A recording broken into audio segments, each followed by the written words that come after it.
Wasted on the young, wasted on the young, wasted on the young, wasted on the young, wasted on the young. That same year, at the age of 7, I first attended a show at the Tiffany when my mother, Connie, and my stepfather, Kurt, took me to see a double feature. John G. Avildsen's Joe and Carl Reiner's Where's Papa? Wait a minute. You saw a double feature of Joe and Where's Papa at 7? You bet I did. And while that was a memorable screening, hence I'm writing about it now, for me at the time, it was hardly culture shock. If we go by author Mark Harris's timeline, the beginning of the New Hollywood Revolution was 1967. Then my first years of going to see movies at the theater, I was born in 63, coincided with the beginning of the Revolution, 67. The Cinematic Revolutionary War, 68 through 69, and the year the Revolutionary War was won, 1970, which was the year New Hollywood became the Hollywood. Avildsen's Joe made quite a splash when it was released in 1970. It was an undeniable influence on Taxi Driver. Unfortunately, in the last 50 years, this powder keg of a picture has kind of faded away. The film tells the story of a distraught upper-middle-class father, played by Dennis Patrick, who loses his daughter, Susan Sarandon, in her motion picture debut, to the hippie drug culture of the era. While visiting the disgusting pad his daughter shares with her scumbag junkie boyfriend, Patrick ends up bashing his head in. She's not there.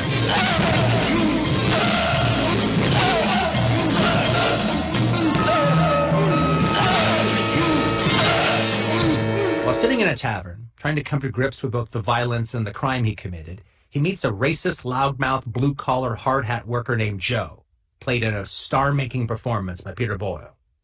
Joe is sitting at the bar, drinking his beer after work, carrying on a profanity-filled America love it or leave it rant about hippies, black folks, and society circa 1970 in general. They get all that welfare money. They even get free rubbers. You think they use them? Nobody in the working-class tavern is paying attention to him. The bartender even tells him, obviously not for the first time, Joe, give us all a break. They sell the rubbers. And then they use the money to buy booze. Joe's diatribe ends with the sentiment that somebody ought to kill them all. The hippies. Well, Patrick just did. And in an unguarded moment, makes a barroom confession that only Joe hears. What follows is the strangely antagonistic, yet symbiotic relationship between the two different men from two different classes. They're not exactly friends. Joe's practically blackmailing the anguished father. But in a black comic twisted way, they do become compadres. The distinguished middle-class man of the executive class has enacted the fascistic rants of this low-class, blue-collar, loudmouth slob. By blackmailing Patrick into sort of an alliance, Joe shares both the murderer's dark secret and, to some degree, the culpability of the murder.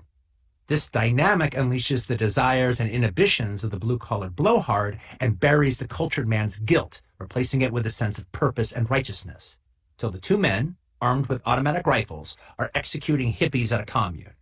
And in a tragic, ironic freeze frame, the father ends up executing his own daughter. Pretty strong stuff? You bet. But what that synopsis can't begin to convey is how fucking funny the film is. As harsh and ugly and violent as the movie Joe is, at its heart, it's a kettle black comedy about class in America, bordering on satire, while also being savagely vicious. Blue-collar, upper-middle class, and youth cultures are represented by their worst surrogates. Every male character in the film is a loathsome cretin. Today, it might be controversial to even refer to Joe as a black comedy, but it sure wasn't when it was first released. At the time I saw Joe, it was easily the ugliest movie I'd seen, a spotted hill till I saw The Last House on the Left. Frankly, it was the squalor of the apartment the two junkies at the beginning lived in that creeped me out the most. In fact, it made me a little sick to my stomach. Even the rendering of the junkies' apartment in the Mad Magazine spoof made me a little ill. And the audience at the Tiffany Theater in 1970 watched the early section of the film in silence. But once Dennis Patrick enters the tavern and Peter Boyle's Joe enters the movie, the audience started laughing. And in no time at all, the adult audience went from repulsed repose to outright hilarity. I remember they laughed pretty much every fucking thing Joe said. A little on the side once in a while. Once in a while. It was a superior laugh. They were laughing at Joe, but they were laughing with Peter Boyle, who who enters the movie like a force of nature. And the talented screenwriter, Norman Wexler, gives him a bunch of outrageous lines. They look like a bunch of f***s. Not really f***s, but close. You remember how you felt in the war sometimes? After you killed a few of them? You feel bad and you feel good at the same time? She was wondering what you was going to talk about. I told her you was both women. That's right. We're all alike. Boyle's comedic performance alleviates the picture's one-note ugliness.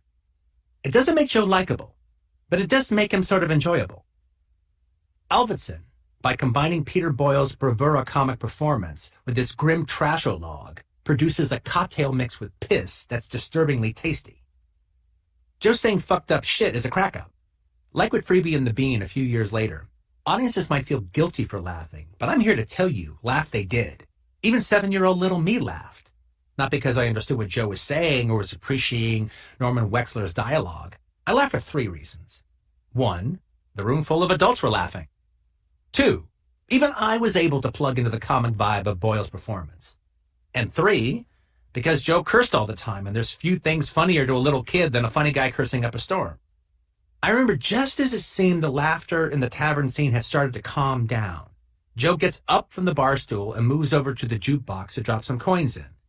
And as soon as he gets a look at all the, I assume, soul music on the jukebox's playlist, he yells out, "Christ, they even fucked up the goddamn music!" The audience at the Tiffany Theater burst out laughing even harder than before.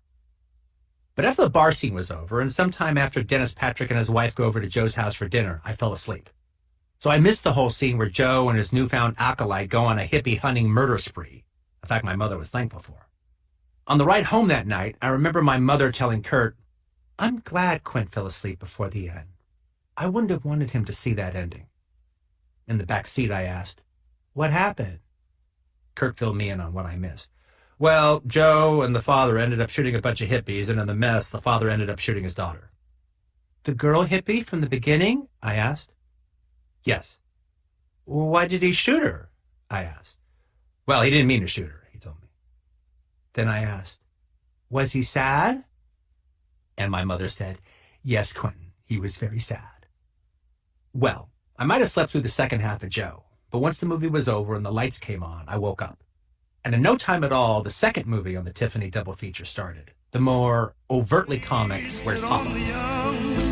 Wasted on the young, wasted on the young, wasted on the young, wasted on the young, wasted on the young.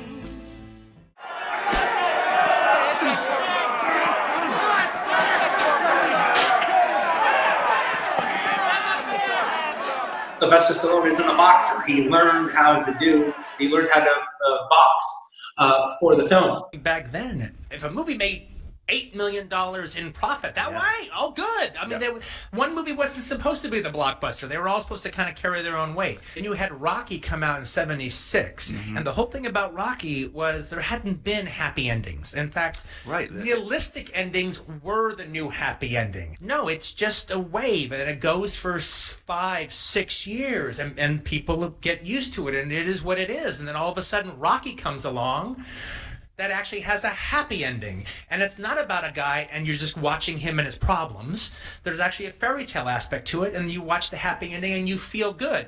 But because you haven't seen a happy ending in a long time, Rocky didn't end with Robert Blake getting shot for no reason whatsoever off of his motorcycle and dying in the street like he does in Electric Light and Blue. Yeah.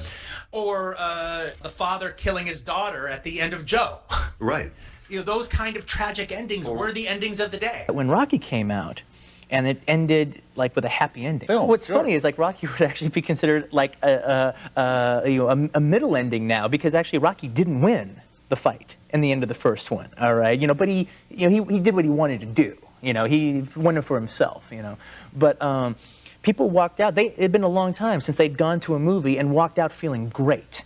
All right, and people remembered how good it was. And Stallone even was saying, I want to do movies that have happy endings. America wants that. Well, America actually found out they did want that. Oh, Rocky was, at the end of the day, probably Rocky was probably like my favorite movie at that time period when I was a kid. It just said so much to me.